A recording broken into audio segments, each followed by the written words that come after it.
ದಾವಣಗೆರೆ ಡಿಸ್ಟ್ರಿಕ್ಟಿನ ಮತದಾರರಿಗೆ ಧನ್ಯವಾದ ಹೇಳೋಕ್ಕೆ, ಆಮೇಲೆ ನಮ್ಮ ರಾಜ್ಯ ಆಮೇಲೆ ದೇಶ ಮಟ್ಟದಲ್ಲಿ ಎಲ್ಲ ಕಾಂಗ್ರೆಸ್ ಲೀಡರ್ಸು, ಎಲ್ಲರೂ ಕಾರ್ಯಕರ್ತರು ಯಾರೆಲ್ಲ ಬಂದರು ಎಲ್ಲರಿಗೂ ಧನ್ಯವಾದಗಳು. ಆಮೇಲೆ ಮುಖ್ಯವಾಗಿ ನಮ್ಮ ಕಾರ್ಯಕರ್ತರು ಏನಿದ್ದಾರೆ ಅವರು ಇದು ನಮ್ಮ ಸ್ವಂತ ಗೆಲೆ ಅಷ್ಟೇ ಅಲ್ಲ, ನಮ್ಮ ಕಾರ್ಯಕರ್ತರ ಗೆಲೆ. ಅವರೇ ಸಿಕ್ಕಾಬಟ್ಟೆ ಕೆಲಸ ಮಾಡಿದ್ದಾರೆ. ಸೊ ಅವರಿಗೂ ಧನ್ಯವಾದಗಳು ಹೇಳೋಕ್ಕೆ ಇಷ್ಟಪಡ್ತೀನಿ. ಕೊನೆಗೆ ಒಂದೇ ಮಾತು ಹೇಳೋಕ್ಕೆ ಇಷ್ಟಪಡ್ತೀನಿ, ಅದು ಎಲೆಕ್ಷನ್ಗಳಲ್ಲಿ ಕೌಂಟಿಂಗ್ ಸಮಯದಲ್ಲಿನೂ ಪಕ್ಷ ಇರ್ತೈತೆ ರೀ. ಎಲ್ಲರಿಗೂ ಅವ್ರ ಪಕ್ಷ ಗೆಲ್ಲಬೇಕು ಅಂತ ಮನಸ್ಸಿನಲ್ಲಿ ಇರ್ತೈತೆ. ಆದರೆ ಒಬ್ಬರು ಗೆದ್ದ ಮೇಲೆ ಅವ್ರದ್ದು ಧರ್ಮ ಎಲ್ಲರನ್ನ ಒಗ್ಗಟ್ಟಾಗೆ ಹಿಡ್ಕೊಂಡು ಮುಂದೆ ಹೋಗೋದು, ಅಭಿವೃದ್ಧಿ ಕೆಲಸಗಳು ಮಾಡೋದು. ಸೊ ಅದಕ್ಕೆ ನಮ್ಮ ದಾವಣಗೆರೆ ಜನಗಳು, ನಮ್ಮ ದುಗ್ಗಮ್ಮ ದೇವಿ, ನಮ್ಮ ಶಾಮೂರು ಶಿವಶಂಕರಪ್ಪರ ಆಶೀರ್ವಾದದಿಂದ ನಾವು ಗೆದ್ದೀವಿ ಈಗ. ಆಮೇಲೆ ಈ ಕೆಲಸಗಳು ಮುಂದುವರಿಯೋದು ನಮ್ಮದು ಜವಾಬ್ದಾರಿ. ಸೊ ಅದಕ್ಕೆ ನಮ್ಮ ವಿರುದ್ಧ ನಿಂತ್ಕೊಂಡಿರೋರು ಎಲ್ಲರಿಗೂ ನಾನು ಇದು ಹೇಳೋಕ್ಕೆ ಇಷ್ಟಪಡ್ತೀನಿ. ಅದು ಏನಾರ ಬೇಡಿಕೆಗಳಿರಲಿ, ನೀವು ನಮ್ಮ ಹತ್ರ ಬರ್ರಿ. ನಮ್ಮ ಮನೆ ಬಾಗಿಲು, ನಮ್ಮ ಆಫೀಸ್ ಬಾಗಿಲು, ನಮ್ಮ ಮನಸ್ಸಿನ ಬಾಗಿಲು ಯಾವಾಗಲೂ ತೆಗ್ದಿರ್ತವೆ. ಯಾಕಂದರೆ ನಂದು ಜನಗಳ ಜೊತೆ ಸ್ನೇಹದ ಸಂಬಂಧ, ಅವ್ರ ಜೊತೆನೂ ಆ ಸ್ನೇಹದ ಸಂಬಂಧನ ಬೆಳೆಸೋಕ್ಕೆ ಇಷ್ಟಪಡ್ತೀನಿ. ಅಂತಾರೆ ಈ ಮೊಮ್ಮಕ್ಕಳಿಗೆ ಅಜ್ಜಿ ಗುಣಗಳು ಭಾಳ ಬರ್ತವೆ ಅಂತ. ಸೊ ಹಂಗೆ ನಮ್ಮ ಅಜ್ಜರಂಗೆ ಅಜಾತಶತ್ರು ನಾವು.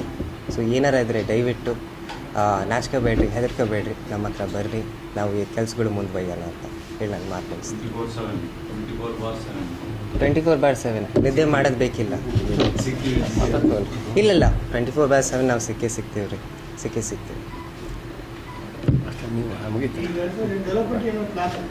Definitely sir. ಈಗ ನೀವು ನೋಡಿದ್ರಿ ಡೆವಲಪ್ಮೆಂಟ್ ಅಂದಾಗ ನೀವೆಲ್ಲರೂ ಪ್ರೆಸ್ ಅವರು ಯಾವ್ದಾರ ಸರ್ಕಲ್ ಹಿಡಿದಾಗ 101 ಜನಕ್ಕೆ ಕೇಳಿದ್ರೆ 108 ಸಮಸ್ಯೆಗಳು ಬರ್ತವೆ. ಸೊ ಅದಕ್ಕೆ ಜನಸಂಪರ್ಕ ಎಲ್ಲಕ್ಕಿಂತ ಮುಖ್ಯ. ನಿಮಗೂ ಗೊತ್ತಂಗೆ ಅಜ್ಜಾರಂಗೆ ಜನಸಂಪರ್ಕ ಇಟ್ಕೊಳ್ಳೋದು ಮುಖ್ಯ. ಈಗ ಡೆವಲಪ್ಮೆಂಟ್ ಬಗ್ಗೆ ಮೇನ್ ಏನು ಮಾತಾಡಬೇಕಂದ್ರೆ, ಈಗ SS ಮಲ್ಲಿಕಾರ್ಜುನ್ ಸಾಹೇಬ್ರು ಇದು ವಿಮೆನ್ಸ್ ಕಾಲೇಜ್ ಬಗ್ಗೆ ಹೇಳಿದರು ಮೊನ್ನೆ, ಅದು ಸ್ಯಾಂಕ್ಷನ್ ಆಗ್ತೈತಿ ಅಂತ. ಸೊ ಆಮೇಲೆ ಆಸ್ಪತ್ರೆದು ಮುಂದುವರಿತೀವಿ ರೀ ಸರ್. 1 ತಿಂಗಳಿನಲ್ಲೇ ಚೂರು ಪ್ರೋಗ್ರೆಸ್ ಏನೈತಿ ಅಂತ ನಿಮಗೆ ತಿಳಿಸ್ತೀವಿ. ಆಮೇಲೆ ಅದು ಚೂರು ಮನಮೋಹನ್ ಸಿಂಗ್ ಚೂರು ಕಮ್ಮಿ ವಯಸ್ಸು. ಹ್ಞೂ ರೀ. ಸೊ ಅದಕ್ಕೆ ಇವೆಲ್ಲ ಕಾರ್ಯಗಳು ಏನೆಲ್ಲ ಇದ್ದಾವೆ ನಿಮ್ಮನ್ನು ಇಂಟಿಮೇಟ್ ಮಾಡ್ತೀವಿ. ಆಮೇಲೆ ಕೆಲಸಗಳು ಮುಂದುವರಿತೀವಿ ಸರ್.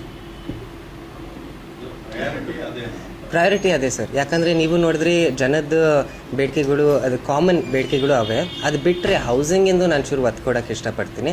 ಯಾಕಂದರೆ ನೀವು ನೋಡಿದ್ರಿ ಈ ಮಟ್ಟಿಕಲ್ನಲ್ಲಿ 150 ಮನೆ ಸ್ಲಮ್ ಬೋರ್ಡಿಂದ ಆಗ್ತಿದ್ದಾವೆ. ಅವು ಪ್ಲಾಸ್ಟಿಂಗ್ ಸ್ಟೇಜು, ಟೈಲ್ ವರ್ಕ್ ಸ್ಟೇಜ್ನಲ್ಲಿದ್ದಾವೆ.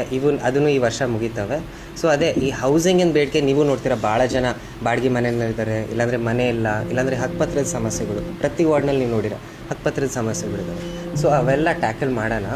ಆಮೇಲೆ ಈ ಹೌಸಿಂಗಿಂದ ಏನೈತೆ ರೀ, ಇದು ಎಲ್ಲರಿಗೂ ಆಶ್ರಯ ಇರಬೇಕು. ಆಶ್ರಯದ ನೆರಳು ಏನೈತಲ್ಲ ರೀ, ಅದು ಎಲ್ಲರೂ ಅನುಭವಿಸ್ಬೇಕು. ಸೊ ಅದನ್ನು ಮುಂದುವರಿಯೋದು ಸರ್. ಅಲ್ಲ, ಈಗ ಇಂಗ್ಲೀಷ್ನಲ್ಲಿ ಒಂದು ಗಾದೆ ಐತಲ್ರ, it takes a village to raise a child. So ಪೂರ್ತಿ ಊರೇ ನನ್ನನ್ನು ಈ ಮಟ್ಟಕ್ಕೆ ತಂದೇನೆ. ಸೊ ಎಲ್ಲರ ಗುಣಗಳು ನನ್ನಲ್ಲಿದ್ದಾವೆ ರೀ ಸರ್. ಆಮೇಲೆ ಅದೇ ಈ ಹೌಸಿಂಗ್ ಯಾಕೆ ನಾನು ಮತ್ತೆ ತರ್ತೀನಿ ಅಂದರೆ, ಇದು ಒಂದು ಈಗ ನಮ್ಮ ಇಂದ್ರಮ್ಮ ಹೇಳ್ದಂಗೆ ಕಪ್ಟಾ ರೋಟಿ ಮಕಾನ್. ಕಪ್ಟಾ ರೋಟಿ ಒಂದು ಅಂತರಕ್ಕೆ ಬಂದೈತೆ ರೀ ಸರ್ ನಮ್ಮ ದೇಶದಲ್ಲಿ. ಈ ಮಕಾನ್ ಏನೈತಲ್ಲ ರೀ ಸರ್, ಈ ಒಂದು ಪಾಸಿಬಿಲಿಟಿ ಎಲ್ಲರಿಗೂ ಇರಲೇಬೇಕು ರೀ ಸರ್. ಸೊ ಇದೇ ನಾನು ಹೇಳ್ದಂಗೆ ಈ ಆಶ್ರಯ ಯೋಜನೆ ಇರಲಿ, ಸ್ಲಮ್ ಬೋರ್ಡ್ ಯೋಜನೆ ಇರಲಿ, ಹಕ್ಕುಪತ್ರ ಇರಲಿ, ಇದರಿಂದನೇ ಮುಂದೆ ಹೋಗ್ಬೋದು, ಮುಂದುವರಿಯೋಣ ಸರ್.